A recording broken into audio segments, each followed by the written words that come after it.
मेरा नाम अदिति है। मैं एक पुलिस ऑफिसर हूँ। आज मैं आप लोगों को एक ऐसे केस की कहानी सुनाने जा रही हूँ जिसको सॉल्व करना शायद मेरे लिए बहुत मुश्किल हो गया था। हालांकि पुलिस वालों के लिए कोई भी काम ज्यादा मुश्किल नहीं होता। वो मुजरिम से आसानी से उसकी सच्चाई उगलवा सकते हैं, लेकिन ये केस मेरे लिए कुछ ज्यादा ही अजीब था और ये संभलने के बजाय और ज्यादा उलझता जा रहा था। ये मेरी जिंदगी का एक ऐसा केस था जिस पर मुझे आरोपी को सजा देते हुए भी डर लग रहा था। मैं बहुत ईमानदार ऑफिसर थी। मैं नहीं चाहती थी कि किसी बेगुनाह को सजा मिले, पर जिसको मैंने अरेस्ट किया था वो तो गुनाहगार था, तो फिर क्यों मुझे उसको सजा देने से डर लग रहा था। एक दिन मैं सुबह सुबह अपनी ड्यूटी पर आई थी, तभी अचानक से मेरे पास एक कॉल आ गई। ये कॉल मुझे एक मेडिकल कॉलेज से आई थी। मेडिकल कॉलेज एक अस्पताल के साथ जुड़ा हुआ था। यहाँ पर बहुत सारी लड़कियाँ पढ़ती थीं। ये मेडिकल कॉलेज हमारे शहर का सबसे फेमस कॉलेज था। और तो और इसी कॉलेज में मेरी 22 साल की बेटी भी पढ़ रही थी। मेरी बेटी को डॉक्टर बनने का बहुत शौक था, इसलिए उसने फैसला किया था कि वो हमारे शहर की सबसे फेमस मेडिकल कॉलेज में एडमिशन लेगी। अभी मेरी बेटी का पहला साल ही चल रहा था। जब मेरे पास इस मेडिकल कॉलेज की रिपोर्ट आई तो मैंने इस केस पर बहुत ज्यादा ध्यान दिया था और मैं इस कॉल को सुनते ही चौंक गई थी। पुलिस में आने के बाद एक औरत का दिल सख्त होने के बजाय औरतों के लिए नरम पड़ जाता है। हर औरत एक जैसी नहीं होती।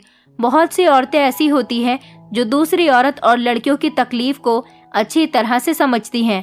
मैं भी उनमें से ही एक थी। मैंने भी जब मेडिकल कॉलेज की कॉल सुनी तो मेरा दिल कांप सा गया था। सबसे पहले मेरा ध्यान अपनी बेटी की तरफ चला गया। मुझे अपनी बेटी की फिक्र होने लगी थी, क्योंकि कॉल करने वाली औरत ने जो बात मुझे बताई थी वो बहुत ही ज्यादा अजीब थी और उसे सुनकर मेरे होश उड़ गए थे। ये बात बहुत ज्यादा परेशान करने वाली थी। मैं देर किए बिना ही पुलिस स्टेशन से निकलने के लिए तैयारी करने लगी थी, क्योंकि मामला बहुत ज्यादा सीरियस था। मैंने अपने साथ अपनी 2-3 लेडी हवलदार को लिया। वो भी इस केस के बारे में सुनकर परेशान हो गई थी, क्योंकि आज से पहले हमने अपनी जिंदगी में ऐसा केस ना ही अपनी आंखों से देखा था और ना ही कभी इसके बारे में अपने कानों से सुना था।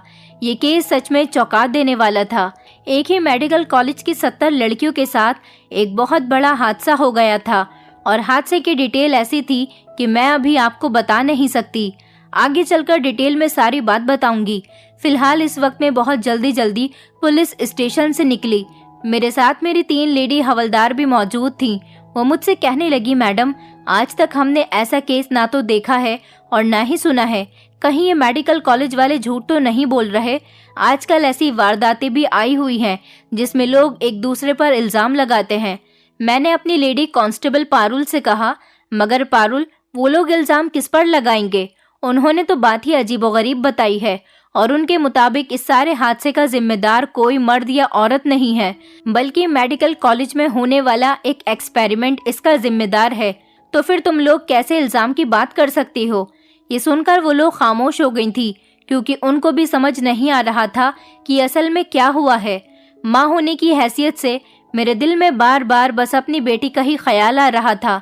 न जाने क्यों मेरे दिमाग में एक ही बात अटक रही थी कि कहीं मेरी बेटी उन लड़कियों में शामिल न हो जिनके साथ ये हादसा हुआ है। इसीलिए मैंने दिल में सोच लिया था कि मेडिकल कॉलेज में जाते ही सबसे पहले मैं उन 70 लड़कियों की ही जान पहचान करूंगी जिनके साथ ये हादसा हुआ है। मैं अपने डरे हुए दिल को तसल्ली देना चाहती थी।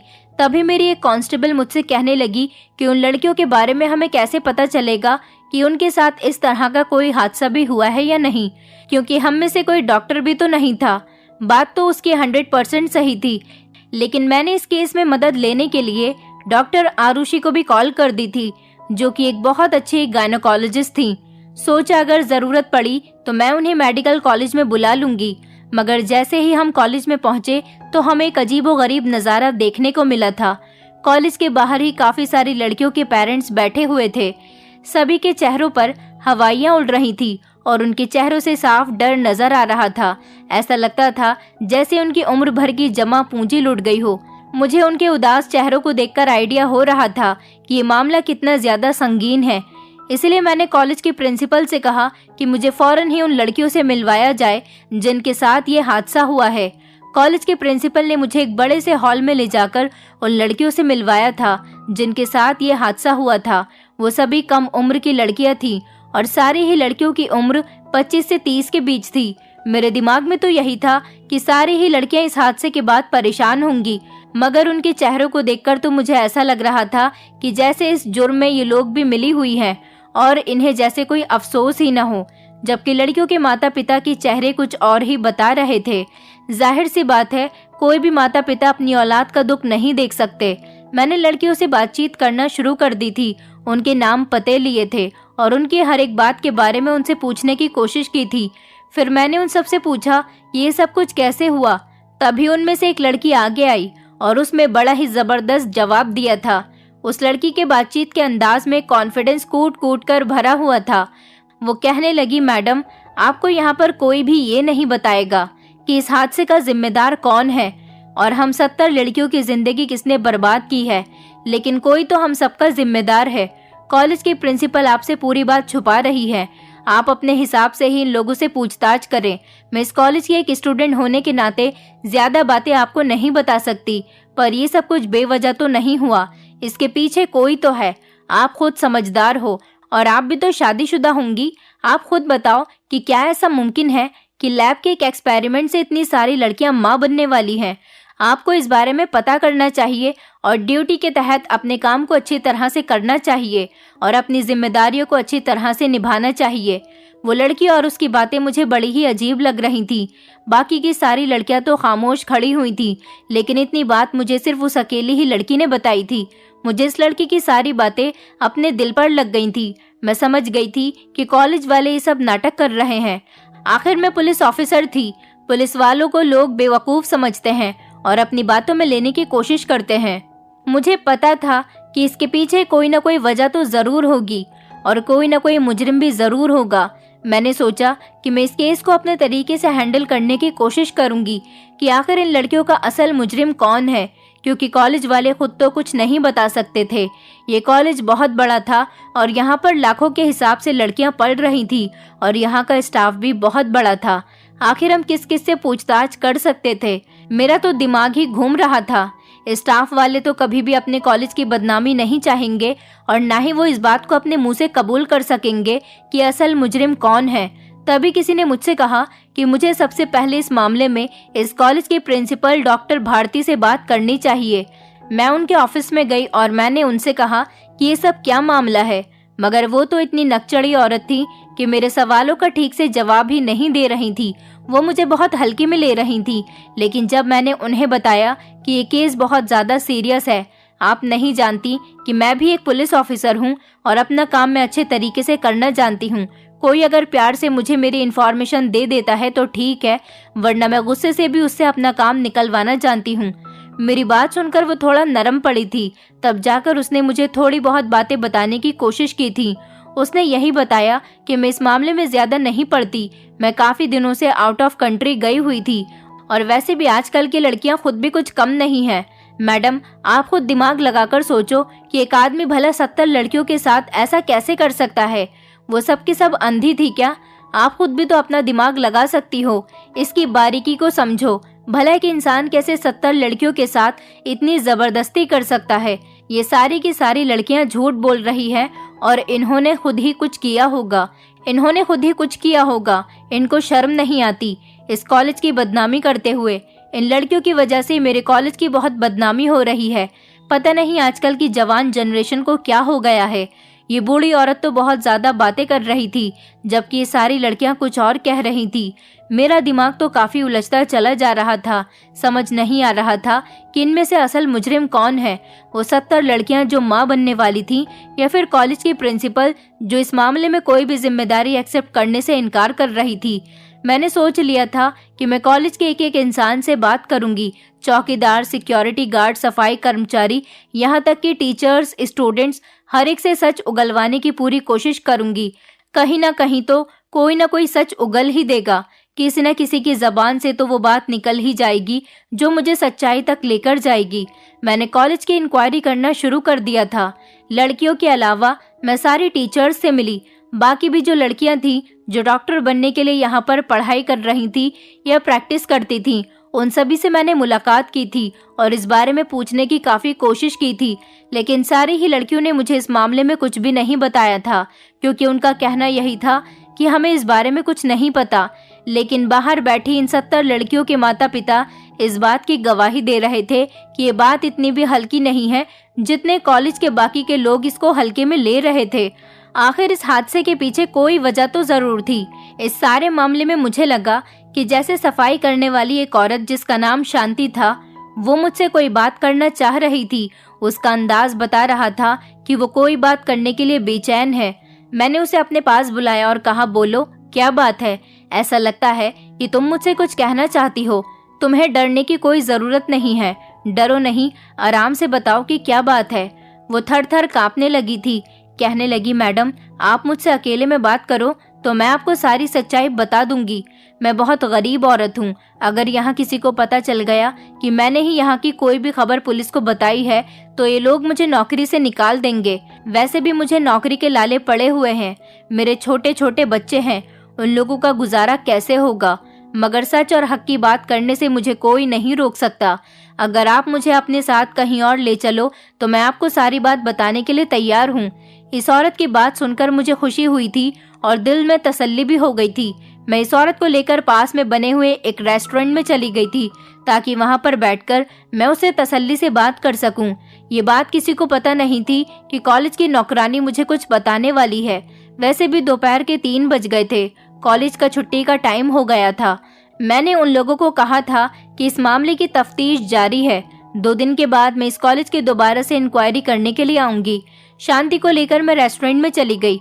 मैंने उसके सामने खाना रखवा दिया था और उसके बच्चों के लिए भी कुछ खाना पैक करवा दिया था। फिर मैंने उससे कहा कि बताओ तुम्हारे दिल में क्या बात है। वो कहने लगी, मैडम इस सब के पीछे एक नाम है। वो नाम तो मैं आपको बता दूंगी, लेकिन पहले मैं आपसे रिक्वेस्ट करूंगी कि इन 70 मासूम लड़कियों को इंसाफ जरूर मिलना चाहिए। इन लड़कियों के माता पिता कितने दुखी हैं, इस बात का आइडिया तो आप लगा ही चुकी होंगी। और इस सब के पीछे एक ही नाम है। वो नाम है इस कॉलेज के senior doctor Shukla. Doctor Shukla का नाम सुनकर तो मैं चौंक गई थी। वो तो बड़े ही जाने माने और फेमस डॉक्टर थे। मैंने उनका काफी नाम सुना था। उन्होंने कई ऐसे लोगों की जान बचाई थी जिनका बचना इम्पॉसिबल था। उनके चर्चे हमेशा अखबार और न्यूज़ चैनल में छपते रहते थे। मैंने उनका सिर्फ फोटो ही देखा था, लेकिन अभी तक उनको अपने सामने से नहीं देखा था। शांति ने बताया कि मैं उनका नाम साफ साफ इसलिए नहीं ले सकती थी क्योंकि वो एक बहुत बड़े डॉक्टर हैं और बहुत ज़्यादा अमीर भी हैं। मैं तो गरीब हूँ, मैं किसी मुश्किल में नहीं फंसना चाहती। फिर शांति ने बताया कि इस सब के पीछे डॉक्टर शुक्ला का ही हाथ है। कहने को तो कॉलेज के प्रिंसिपल आपसे कहेंगी कि वो एक लैब में एक्सपेरिमेंट कर रहे थे। उन्होंने लड़कियों को एक इंजेक्शन लगाया और फिर उनके साथ ये सब कुछ हो गया। आप खुद बताओ कि आखिर एक इंजेक्शन से ऐसे कैसे मुमकिन हो सकता है। ये कॉलेज वाले लोग इन मासूम लड़कियों के साथ ये सब कुछ करके अपने कॉलेज के टीचर्स की इन बातों को छुपा रहे हैं, क्योंकि कॉलेज का नाम सबसे ज्यादा डॉक्टर शुक्ला की वजह से ही फेमस है। ये लोग डॉक्टर शुक्ला की इन गलतियों और उनकी काली करतूतों को छुपाना चाहते हैं। नाम इंजेक्शन का दे रहे हैं और गलत एक्सपेरिमेंट कह रहे हैं। मैं तो चाहती हूँ कि ये बात मीडिया को भी पता चल जानी चाहिए, ताकि हमारे शहर वालों को भी तो पता चले कि शहर का सबसे बड़ा और होनहार डॉक्टर कितना घटिया इंसान है। लेकिन ये तो सरासर जुल्म और नाइंसाफी है जो इन मासूम बच्चियों के साथ हो रहा है। आप जल्द से जल्द डॉक्टर शुक्ला को गिरफ्तार कर लो ताकि वो आगे चलकर लड़कियों के साथ ये सब कुछ ना कर सके, क्योंकि इस कॉलेज में न जाने कितनी लड़कियां पढ़ रही हैं। और डॉक्टर शुक्ला को कड़ी से कड़ी सजा दो ताकि और कोई डॉक्टर ऐसा करने की हिम्मत ना करे। शांति की बात सुनकर मेरी आंखें फटी की फटी रह गई थी। मुझे यकीन नहीं आ रहा था कि डॉक्टर शुक्ला जैसा इंटेलिजेंट और फेमस आदमी अपने ही स्टूडेंट लड़कियों के साथ ऐसा घिनौना काम भी कर सकता है। मैंने सोचा कि मैं बहुत ज़्यादा देर करने के बजाय अस्पताल जाकर वहां पर छापा मारूंगी और डॉक्टर शुक्ला को हथकड़ियां पहनाकर उन्हें अरेस्ट करके थाने ले जाऊंगी। मैं ऐसा ही करना चाहती थी क्योंकि इस मामले में देर करना बहुत ही खतरनाक साबित हो सकता था। फिलहाल मैंने हिम्मत की और जल्दी से मैंने पुलिस स्टेशन में कॉल करके सारी हकीकत बता दी थी। मेरे ऑफिसर्स भी मेरे साथ थे। वैसे भी इन दिनों हमारे शहर में जगह जगह मेडिकल कॉलेजेस की बदनामी भी ज्यादा हो रही थी। प्रोफेसर्स के स्कैंडल्स भी लीक हो रहे थे। ऐसे में डॉक्टर शुक्ला का घिनौना चेहरा दुनिया के सामने लाना बहुत ज़रूरी हो गया था। मैं अपनी टीम्स और मेल ऑफिसर्स को अपने साथ लेकर डॉक्टर शुक्ला को अरेस्ट करने के लिए मेडिकल कॉलेज पहुंच गई थी, मगर जैसे ही मेरी नज़र डॉक्टर शुक्ला पर पड़ी, मैं हैरान रह गई थी। मैंने सोचा था कि वो जवान या फिर 40-45 साल की उम्र का कोई आदमी होगा। उसके चेहरे पर दहशत और डर होगा, चेहरे पर घबराहट होगी, मगर ऐसा बिल्कुल भी नहीं था। वो मुझे देखकर बिल्कुल भी नहीं घबराया था। हालांकि मैं ही नहीं, मेरे साथ काफ़ी सारे पुलिस ऑफिसर्स भी थे। हमारी पूरी टीम उसको पकड़ने के लिए चली गई थी। डॉक्टर शुक्ला की हमारे पूरे शहर में बहुत इज्जत थी और आज तक ऐसा कोई भी केस नहीं था जिसको उन्होंने ख़राब किया हो। बहुत सारे ऐसे लोगों का उन्होंने इलाज किया था जिनका इलाज होना इम्पॉसिबल था। डॉक्टर शुक्ला को देखकर तो मुझे बहुत ज़्यादा शर्मिंदगी महसूस हो रही थी। वो तो 60 साल के एक बूढ़े डॉक्टर थे, तभी तो उन्हें इतनी ज़्यादा नॉलेज थी और एक्सपीरियंस था। मैंने देखा कि वो एक उम्रदार आदमी था। उनके चेहरे को देखकर ही लग रहा था कि वो बहुत ज़्यादा सीधे, समझदार और ईमानदार आदमी है, क्योंकि मैं कुछ लोगों के चेहरे देखकर ही उनके कैरेक्टर का पता लगा लिया करती थी। ये तो मेरे अंदर एक खूबी थी। पता नहीं क्यों डॉक्टर शुक्ला को अरेस्ट करते हुए मुझे कुछ अच्छा नहीं लग रहा था, लेकिन फिर डॉक्टर शुक्ला पर तो यकीन ही नहीं आ रहा था। मैंने उनसे इंक्वायरी करते हुए उनका नाम पूछा था। उन्होंने कहा, बेटी, मेरा नाम डॉक्टर शुक्ला है। डॉक्टर शुक्ला ने जब मुझे बेटी कहकर पुकारा तो मैं बहुत शर्मिंदा हुई थी, मगर अब मैं अपने डिपार्टमेंट को भी बता चुकी थी कि मुजरिम डॉक्टर शुक्ला ही है। अब मैं अगर उन्हें अरेस्ट नहीं करती तो मेरे लिए बहुत ही शर्मिंदगी की बात थी। मैंने अपने एक हवलदार को डॉक्टर शुक्ला को हथकड़ियाँ पहनाने का इशारा किया तो वह हैरत से फटी फटी आंखों के साथ मुझे देखने लगे। वो भी उतने ही हैरान थे जितनी कि मैं हो रही थी। वो कहने लगे, बेटी, एक बार मुझे मेरा कसूर तो बता दो। मेरे साथ जो मेरा जूनियर ऑफिसर मौजूद था वो काफ़ी बदतमीज़ था। उसने डॉक्टर शुक्ला को काफ़ी सारी बुरी भली बातें कही थी, जबकि मैं हैरान और परेशान होती हुई सब कुछ खामोशी से खड़ी हुई देख रही थी।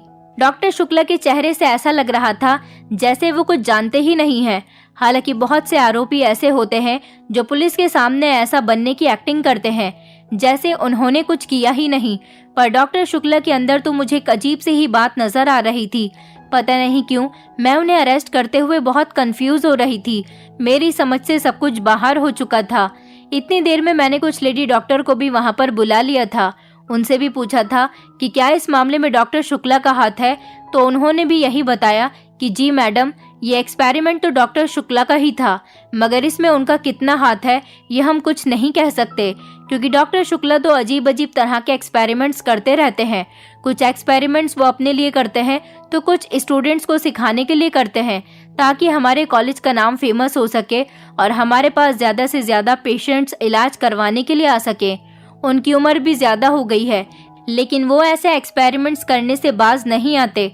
वो तरह तरह के एक्सपेरिमेंट्स जल्दी जल्दी करते रहते हैं। इस बात की वजह से मेरा दिमाग और ज़्यादा मजबूत और पक्का हो गया था कि डॉक्टर शुक्ला ही वो मुजरिम है जिन्होंने इन 70 लड़कियों की ज़िंदगी बर्बाद की है। लेकिन पता नहीं क्यों मेरा दिल नहीं मान रहा था। मुझे समझ नहीं आ रहा था कि मेरे दिल में डॉक्टर शुक्ला के लिए इतनी हमदर्दी क्यों जाग रही है। मैं भगवान से हमेशा यही प्रार्थना करती थी कि मैं ड्यूटी के दौरान किसी ऐसे इंसान को अरेस्ट ना करूं जो कि आरोपी ना हो। इसलिए मैं बहुत सोच समझकर काम करती थी, लेकिन इस बार तो मेरा दिमाग भी काम करना बंद कर चुका था। लोगों की बातें सुनकर तो मेरा दिमाग डॉक्टर शुक्ला के खिलाफ हो रहा था, लेकिन मेरा दिल तो कुछ और ही कह रहा था। फिलहाल मैं अपने दिल के कहने पर तो नहीं चल सकती थी। डॉक्टर शुक्ला को अरेस्ट करने के बाद जब मैं पुलिस स्टेशन पहुंची तो वहां पर भी हलचल मच गई थी, क्योंकि अब लोगों तक ये बात पहुंच गई थी कि डॉक्टर शुक्ला को अरेस्ट कर लिया गया है। और डॉक्टर शुक्ला वैसे भी हमारे शहर के जाने माने और बड़े डॉक्टर थे।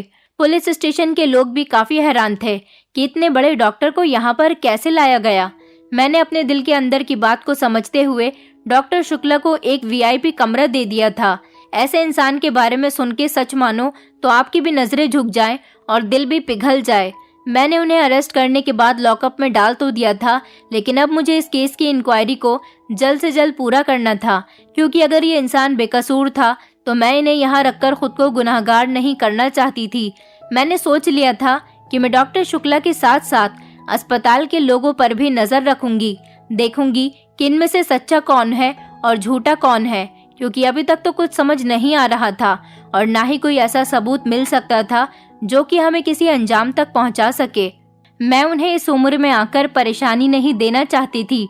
अब अरेस्ट करके तो मैं उन्हें काफी बड़ी परेशानी दे चुकी थी, लेकिन मैं चाहती थी कि लॉकअप में उन्हें किसी तरह की कोई परेशानी न हो, इसलिए उनका अच्छी तरह से ख्याल रखा जा रहा था तब तक जब तक कि उनका जुर्म साबित नहीं हो जाता। ऐसे में उनको शारीरिक परेशानी नहीं देना चाहती थी। मैं बार बार भगवान से प्रार्थना कर रही थी कि वो खुद ही मुझे अपनी सारी सच्चाई के बारे में बता दें, ताकि मैं उनके साथ कोई नाइंसाफी ना कर बैठूं। तभी शाम के टाइम पर मुझे राउंड लगाने के लिए सेल की तरफ जाना था। मैं वहां पर चली गई। तभी मेरी नज़र डॉक्टर शुक्ला पर पड़ी। वो अपने कमरे के अंदर बैठकर कुछ ऐसा कर रहे थे कि उनकी हालत देखकर तो मेरे पैरों तले से जमीन निकल गई थी। मुझे लगा जैसे सातों आसमान मेरे सर पर गिर पड़े हैं। मुझे समझ नहीं आ रहा था कि ये क्या हुआ। फिर मुझे लगा कि शायद डॉक्टर शुक्ला अपनी इस हालत के जिम्मेदार खुद हैं। मैंने दिल में सोचा मुझे अब अगला कदम जल्दी ही उठाना होगा, क्योंकि डॉक्टर शुक्ला की ऐसी हालत देखकर मेरा दिल नरम पड़ने लगा था और मुझे अपने ऊपर शर्मिंदगी महसूस हो रही थी। डॉक्टर शुक्ला को नहीं पता था कि मैंने उनको ये सब कुछ करते हुए देख लिया है। अब मुझे जल्दी ही इस केस का पहलू ढूंढना था। मैंने अपने सीनियर ऑफिसर से इस बारे में राय ली थी, तो उन्होंने मुझे एक अजीबोगरीब हुक्म दिया था, जिसे सुनकर मैं शॉक्ड रह गई थी। वो कहने लगे कि पूरे मेडिकल कॉलेज को सील कर दिया जाए और उन लड़कियों को भी अरेस्ट करो और उन लेडी डॉक्टर्स को भी जिन्होंने डॉक्टर शुक्ला के खिलाफ गवाही दी है। मुझे ये बात बड़ी अजीब लगी थी और तो और मैं कंफ्यूज भी हो रही थी कि मैं क्या करूं और क्या नहीं। ये केस तो सीनियर ऑफिसर्स से डिस्कस करने के बाद और ज़्यादा सीरियस हो गया था, और वैसे भी मेरे सीनियर ऑफिसर्स की बात मानना मेरे लिए बहुत ज़रूरी था। उनका कहना था कि मुझे उन सारे लोगों को अरेस्ट करना है जिन्होंने डॉक्टर शुक्ला के खिलाफ गवाही दी है। मेरे लिए ये बात बड़ी हैरान कर देने वाली थी, क्योंकि सारे सबूत और गवाह सभी डॉक्टर शुक्ला के खिलाफ जा रहे थे। सीनियर ऑफिसर्स की मजबूर होकर मैंने बात मान ली थी। मैं उन सारी लड़कियों के घर गई और उन सबको उनके घरों से अरेस्ट कर लिया गया, और तो और मेडिकल कॉलेज को भी सील कर दिया गया था। इस केस में जितने भी लोग शामिल थे उन सभी को पुलिस स्टेशन बुलाया गया। ये सारे ही लोगों के लिए बड़ी ही हैरान कर देने वाली बात थी, क्योंकि जहां सारे ही लोग डॉक्टर शुक्ला के अरेस्ट होने पर खुश हुए थे और उन्हें कुछ राहत मिली थी, लेकिन अब वो खुद अपनी गिरफ्तारी पर शॉक्ड हो गए थे। मैं जब उन 70 लड़कियों को अरेस्ट करके पुलिस स्टेशन में लाई तो पुलिस स्टेशन में एक अजीब सी हलचल मच गई थी, और तो और मीडिया भी पुलिस स्टेशन में भरा पड़ा था, क्योंकि ये खबर अब शहर में सब तरफ फैल गई थी कि डॉक्टर शुक्ला को मेडिकल कॉलेज में उन पर लगे हुए आरोप की वजह से अरेस्ट कर लिया गया, और तो और उन 70 लड़कियों को भी अरेस्ट कर लिया गया है जिन्होंने डॉक्टर शुक्ला के ऊपर आरोप लगाए थे। शहर में चारों तरफ इस हादसे के चर्चे हो रहे थे। वो सारी लड़कियां बुरी तरह से चिल्ला रही थीं, रो रही थीं और न जाने कैसी कैसी बातें कर रही थीं। उन सब की हालत देखकर तो यही लगता था कि वो सच कह रही है। एक लड़की तो मुझे बद्दुआ भी दे रही थी। वो कहने लगी, मैडम आपने हमारे साथ अच्छा नहीं किया, आपने तो उल्टा हमें इंसाफ दिलाने के बजाय उल्टा हमें ही अरेस्ट करके यहाँ पर बुला लिया। आप एक आरोपी का साथ दे रही हो। उन्होंने कहा, हमें पता है कि डॉक्टर शुक्ला बड़े और अमीर आदमी हैं। वो तो किसी भी तरह से पुलिस क्या बड़े बड़े नेता को भी अपनी तरफ कर सकते हैं। यही वजह है कि असल आरोपी कभी जेल के पीछे नहीं होता। उस लड़की की कही हुई ये बात सरासर गलत थी। कहने को तो डॉक्टर शुक्ला बहुत बड़े आदमी थे और उनकी बड़े बड़े लोगों से जान पहचान थी। वो चाहते तो अपने लिए सोर्स लगवा सकते थे, लेकिन उनकी साइड से बोलने के लिए कोई भी नहीं आया था। यहाँ तक कि उनकी तरफ से तो कोई वकील भी नहीं किया गया था। हालांकि उनकी फैमिली थी, उनकी फैमिली वाले भी उनसे मिलने के लिए जेल में आए थे, मगर उन्होंने हम लोगों से किसी तरह की ना तो जमानत की बात की थी और ना ही वो लोग किसी वकील को उनका केस लड़ने के लिए लेकर आए थे। मैं अभी ये सारी बातें सोच ही रही थी कि उन लड़कियों में से एक लड़की कहने लगी, ये देखो मैडम, मेरे पास डॉक्टर शुक्ला के खिलाफ एक सबूत है। मैं इस सबूत को दिखाकर ये साबित करना चाहती हूँ कि हम सब लड़कियों का आरोपी डॉक्टर शुक्ला ही है। मगर आप इंसाफ करने से डरती हो और सच्चे लोगों को इंसाफ दिलाने से डर रही हो। वो लड़की बहुत ही ज्यादा जज्बाती हो रही थी, यहाँ तक कि वो रोने लगी और उसकी आंखों से मोटे मोटे आंसू गिरने लगे थे। मुझे उसके रोने की वजह से उसकी सच्चाई पर यकीन आ रहा था, मगर जो कुछ मैं डॉक्टर शुक्ला के सेल में देखकर आई थी वो भी तो दिल दहला देने वाला नजारा था। जब मुझे अफसोस हुआ था कि मैंने डॉक्टर शुक्ला को अरेस्ट करके शायद बहुत बड़ी गलती की है, लेकिन मैं बिना किसी सबूत के तो कुछ भी नहीं कह सकती थी। मैंने अपना सब कुछ भगवान पर छोड़ दिया था। मैं अपने सीनियर ऑफिसर के आने का इंतजार कर रही थी। मैं सोच भी नहीं सकती थी कि वो मुझे ऐसा भी काम करने के लिए कह सकते हैं। सीनियर ऑफिसर पुलिस स्टेशन में आ गए थे। मीडिया वाले भी काफी शोर मचा रहे थे। पुलिस मीडिया और भीड़ को कंट्रोल किए हुई थी, क्योंकि सारे लोग ये जानना चाहते थे कि आखिर डॉक्टर शुक्ला ने ये सब किया है या नहीं, या फिर उन पर आरोप लगाए गए हैं। अभी हम लोग कुछ नहीं कह सकते थे। फिर मेरे सीनियर ऑफिसर ने मुझे अपने पास केबिन में बुलाया। उसके बाद उन्होंने जो मुझे करने के लिए कहा, उसे सुनकर मेरे होश उड़ गए थे, क्योंकि उन्होंने मुझे एक ऐसा काम करने के लिए कहा था जिसको मेरे लिए करना कोई मुश्किल तो नहीं था, लेकिन मैं सोच रही थी कि ऐसा करना सही होगा भी या नहीं। फिर मेरे सीनियर ऑफिसर ने मुझे तसल्ली दी और कहा कि तुम एक ऑफिसर हो और तुम्हें इस कदम को उठाना ही पड़ेगा। फिलहाल मैं उनकी बात सुनकर हैरान रह गई थी। पहले तो सीनियर ऑफिसर ने मेरे साथ मिलकर उन लड़कियों की इंक्वायरी की थी और उन सारी लड़कियों को देखा था जिनके साथ ये हादसा हुआ था। दरअसल उन सारी ही लड़कियों का ये कहना था कि डॉक्टर शुक्ला की एक एक्सपेरिमेंट की वजह से वो सारी ही लड़कियां प्रेग्नेंट हो गईं। अब ये सब कुछ डॉक्टर शुक्ला के किसी एक्सपेरिमेंट की वजह से हुआ था या फिर उन्होंने खुद किया था, ये सच्चाई अब हम लोगों के सामने खुलकर बहुत ही जल्द आने वाली थी। मैंने अपने सीनियर ऑफिसर को उन सारी लड़कियों से मिलवा दिया था। सीनियर ऑफिसर ने उन सारी लड़कियों से सवाल किया था कि क्या आप लोग श्योर हो कि आप सबके साथ डॉक्टर शुक्ला ने ही ये सब कुछ किया है। उनमें से एक लड़की जो मुझसे भी बहुत कॉन्फिडेंस के साथ बात कर रही थी, उसी लड़की ने आगे बढ़कर सीनियर ऑफिसर को जवाब दिया था और कहा था कि जी हाँ, हमारे गुनहगार डॉक्टर शुक्ला ही है। मैं ये सब कुछ होता हुआ देख ही रही थी। सीनियर ऑफिसर ने मुझे आगे किया और कहा कि अब तुम अपने काम को अंजाम दो। मैं फौरन ही आगे बढ़ गई थी और मैंने अपनी जेब से बंदूक निकालकर उस लड़की के सर पर तान दी थी। उस लड़की के साथ साथ बाकी सारी लड़कियां भी ये सब कुछ देखकर हैरान रह गई थी और उन्होंने चिल्लाना और रोना शुरू कर दिया। तभी मेरे सीनियर ऑफिसर ने कहा कि शोर मचाने की जरूरत नहीं है, अगर शोर मचाया तो गन का ट्रिगर दब सकता है। मैंने उस लड़की के सर पर बंदूक रखकर कहा कि अब सच सच बताओ कि क्या बात है और तुम लोग झूठ क्यों बोल रही हो। वो लड़की बंदूक देखकर थर-थर कांपने लगी थी। उसकी हालत बता रही थी कि वो डर रही है। सर पर बंदूक देखकर वो रोने लगी और हाथ जोड़कर कहने लगी कि मुझे माफ कर दो मैडम, हम लोगों से बहुत बड़ी गलती हुई है, मैं मरना नहीं चाहती। उस लड़की के आंसू उसकी सच्चाई की गवाही दे रहे थे, क्योंकि सर पर बंदूक रखी होने से उसे अपनी मौत नजर आ रही थी। फिर उसने सारे पुलिस वालों के सामने और उन लड़कियों के सामने सारी सच्चाई बता दी थी। वो कहने लगी, दरअसल हमारे मेडिकल कॉलेज में कुछ गलत तरह का एक्सपेरिमेंट किया जा रहा है। इस बात का डॉक्टर शुक्ला को पता चल गया था। डॉक्टर शुक्ला बहुत ईमानदार इंसान है।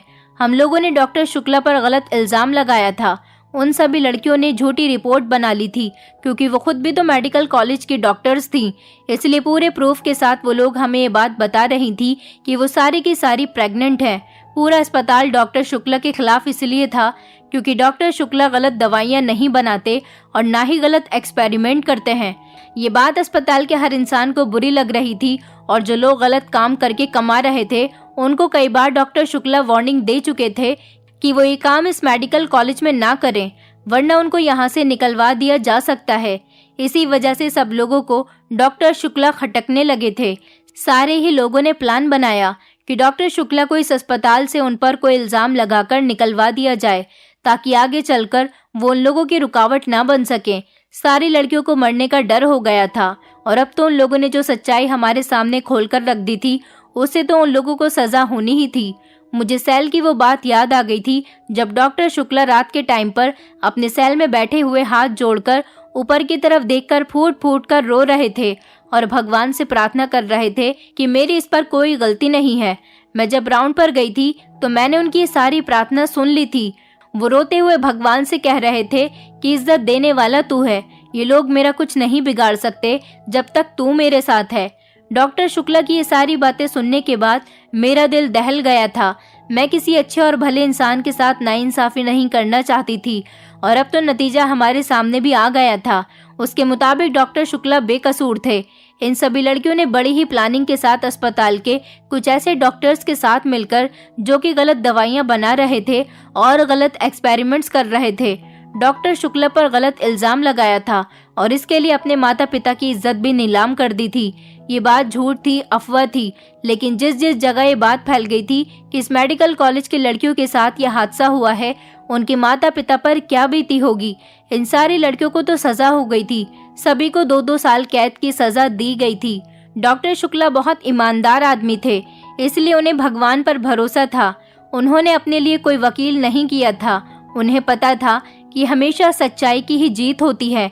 दुश्मन चाहे बुराई को आगे करने के लिए कुछ भी कर ले, लेकिन जीत हमेशा सच्चाई की ही होती है और सारा सच ही लोगों के सामने एक न एक दिन खुलकर आ जाता है।